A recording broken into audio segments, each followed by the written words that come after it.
Nako po, ito na ang resback ni Congressman Marcoleta, ang anak po ni Senador Marcoleta. Pumalagpo dito sa ginawang pagsuspendido kay Congressman Kiko Barsaga. Panoorin nyo po ang sabi po niya dito. Anong mas mabigat na kasalanan? Ang magmiyaw o ang magnakaw? Nako po, panoorin po natin. Ano ba ang mas mabigat na kasalanan? Ano po ba ang mas mabigat na kasalanan? Ang magmiyaw o ang magnakaw? Ano ba ang mas mabigat na kasalanan? Ang mag-video at mag-selfie at mag-post ng pagkadismaya sa gobyerno ang isang batang congressman? O ang ginawang sistematikong pagnanakaw sa gobyerno? O at pagsimot sa bilyon-bilyong mga bilyon-bilyong piso sa kaban ng bayan sa pamamagitan ng mga ghost projects?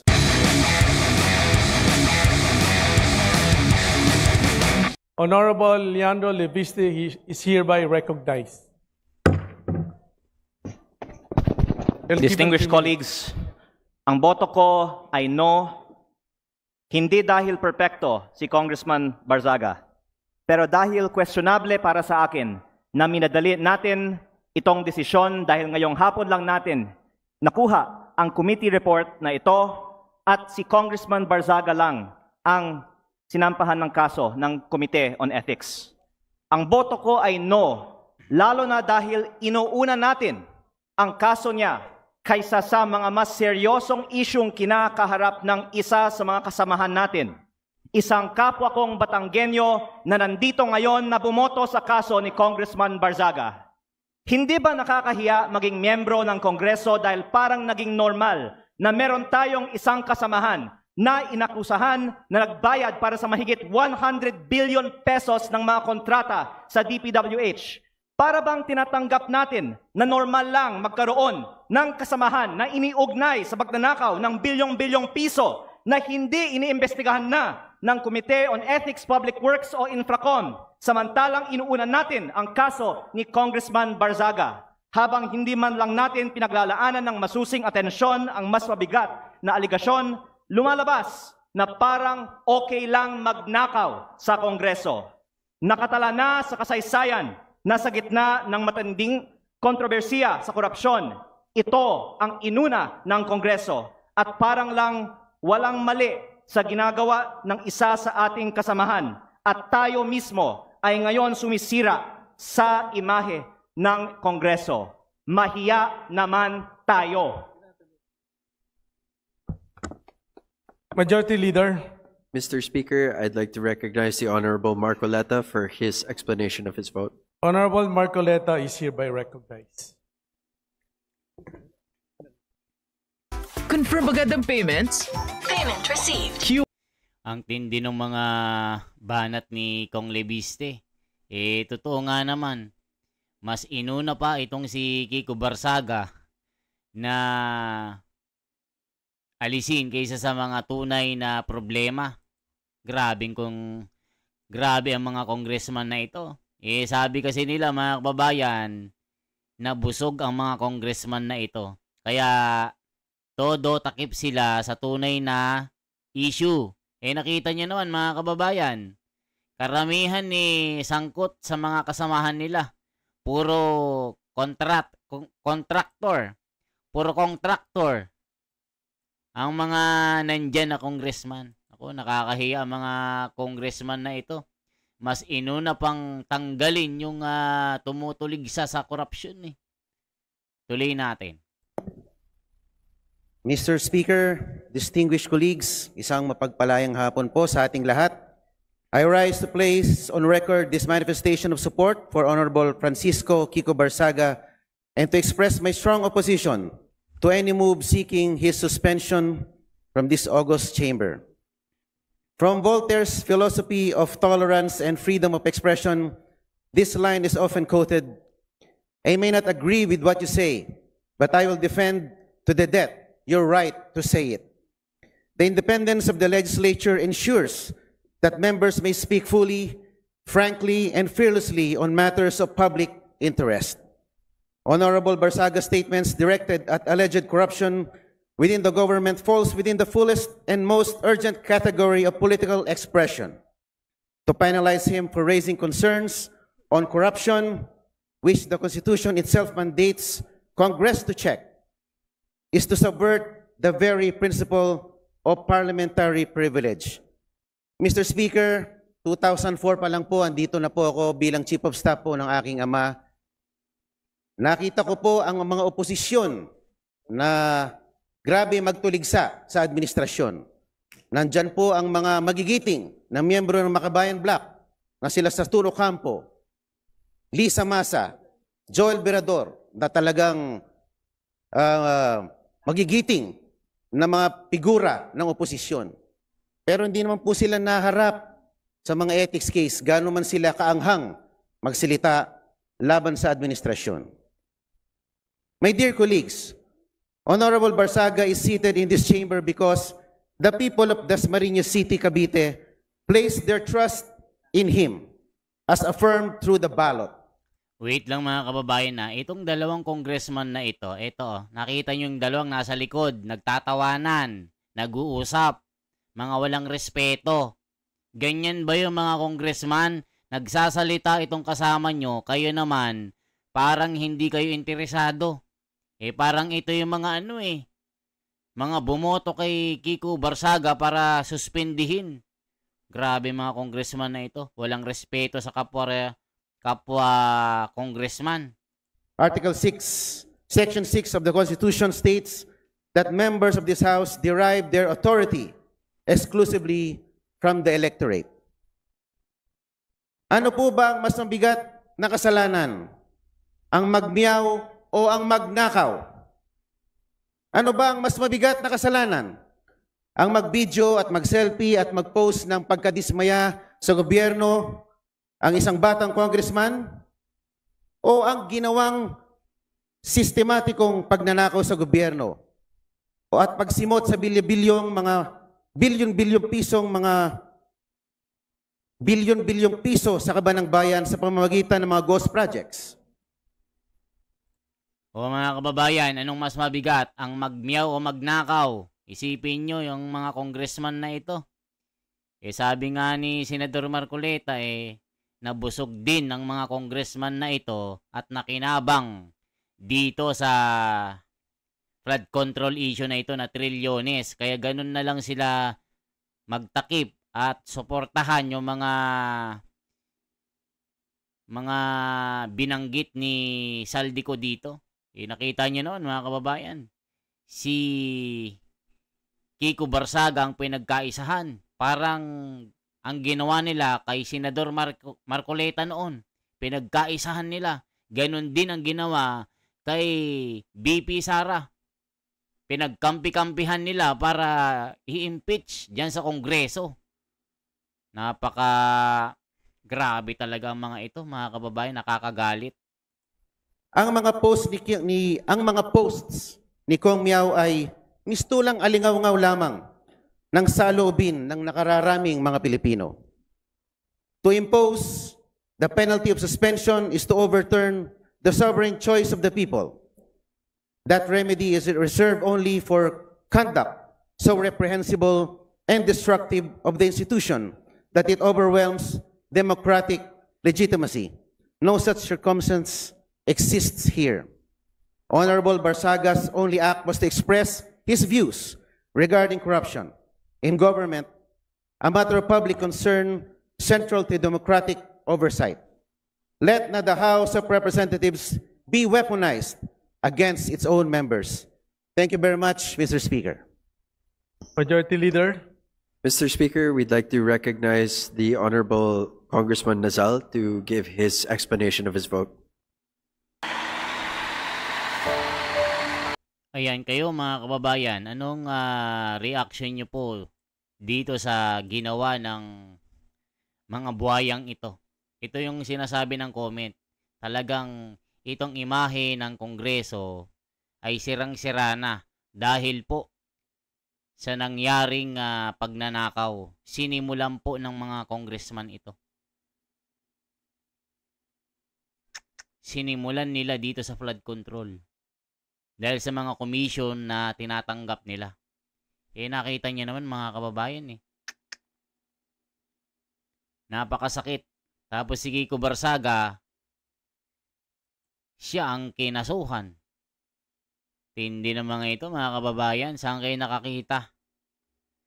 Kung sino pa yung mga nagtatanggol at tumutulig sa graft and corruption, yun pa ang mawawala sa Kongreso. Nako po. And Honorable San Fernando is hereby recognized. Thank you, Mr. Speaker. Ito, okay. If we don't believe in freedom of expression for people we despise, we don't believe in it at all. This quote serves as the foundation of this representation's vote.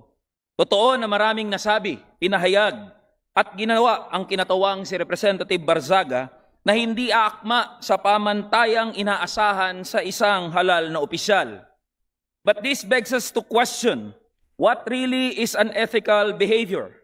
While I agree that us lawmakers are held to a higher degree of ethics and decorum, such should not work as to stifle free speech and debate. Lawmakers must be free to say what we want, especially on issues involving national importance. Representative Barzaga's actions and words may not fit the usual mold of a traditional lawmaker. But who decides if the mold or what mold is correct? I understand these are difficult questions to answer, and I am unsure if there is any. But one thing I am sure of is that plundering the coffers of government through ghost infrastructure projects is what's unethical. The committee resolution sets a dangerous precedent. Ganito ho ba tayo kabalat sibuyas at allergic sa mga naiibang pananaw? Should our subjective judgments of Representative Barzaga's ethics supplant the will of the electorate? Hayaan natin ang mamamayan ng Dasmariñas ang humatol sa mga ginagawa ni Representative Barzaga. Kung saba ay karapat dapat na maging kinatawan nila. My dear colleagues, let us not erode whatever little trust that the public has left for this House. At a time where allegations of massive corruption has been plaguing our beloved institution, it is callousness to sanction one of its most vocal critics, however eccentric, uncouth, or unpalatable his mode of delivery may be. Hindi po sa pamamagitan ng aksyong ginawa natin kay Representative Barzaga mababawi ang kredibilidad ng ating institusyon. What we need is to bring the public's trust back in this House, and this representation firmly believe that this move will not help us to move in that direction. Yun lang ho, Mr. Speaker, marami hong salamat. Majority Leader. Mr. Speaker, I move to recognize the Honorable Bong Suntay. Honorable Bong Suntay is hereby recognized. Mr. Speaker, distinguished colleagues, ang boto ko ay nakaugat sa malinaw at tahasang proteksyon na ibinigay ng konstitusyon. Proteksyon na hindi natin maaaring baliwalain dahil lamang hindi natin nagustuhan ang pananalita ng isang kasapi. Ang boto ko ay nakaangkla sa pinakamamahal na kalayaan na pundasyon ng ating saligang batas. Nakaukit sa Article 3, Section 4, under freedom of speech, na nagsasaad na no law shall be passed abridging the freedom of speech, of expression, and of the press. Ito ang pundasyon ng lahat ng demokratikong lipunan. Its shield is broad and its protection is deep. It extends even to speech that is sharp, incendiary, or inflammatory. Constitutional protection is not limited to speech that is polite, convenient, or comfortable. This freedom is not ornamental. It is the lifeblood of a democratic discourse. The very air that allows truth to move, compete, and ultimately prevail in the marketplace of ideas. In every Congress, in every era, disagreements, mabigat man o masakit, ay mangyayari. But our duty is not to silence discomfort. Our duty is to allow debate to permit critique and to safeguard the right of each member to speak without fear that dissent itself becomes punishable. Totoo, the circumstances and expressions involved fall short of decorum expected in this House. Hindi natin kinukonsinti ang pamamaraan o pagkasabi. Hindi natin tinatanggal ang bigat ng responsibilidad sa pagpili ng salita. Ngunit, falling short of decorum does not remove constitutional protection. The speech may be harsh. It may offend sensibilities. It may jar our sense of propriety.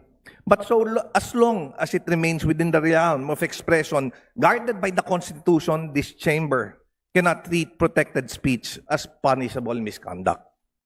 Democracy does not mature through silence or suppression.